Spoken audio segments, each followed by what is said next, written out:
Things I discovered about myself, I'm very competitive, especially sa mga weekly tasks. Like, I really want to get that goal, whatever we need to do. So, may times na I will try to take leadership. So, and people will consider that as overstepping. So I really did take a step back, especially nung si Mika and si Brent yung leaders namin. I went up to Mika and I said, hey, let me know if I'm overstepping kasi hindi ko na-realize din. Let me know if I'm doing too much, I will take a step back for you because you are our director. Sinabi ko po talaga yun kay Mika. And she let me know. So we were able to work smoothly after that and she'd cut me off. There were times. So yun po, yun po, yes, very. I bet everyone in that house is competitive. Two, na it's okay to sit and listen.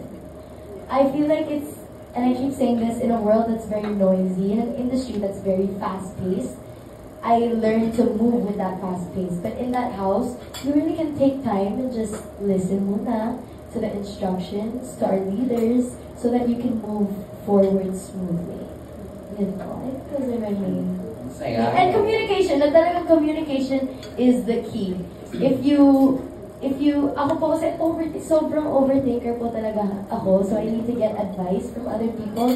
Pero right away, aayusin ko din po agad yung situation. But again, communication is the key. At least on my end, and this is the advice that housemates kept giving me, at least on my end, nalabas ko yung nararamdaman ko po. Nakadepende na po yun sa tao na kausap ko, how they'll take it in, if they're also open-minded about it. But at least I truly just told them my thoughts, and I didn't try to step on them, and I didn't try to purposely hurt them.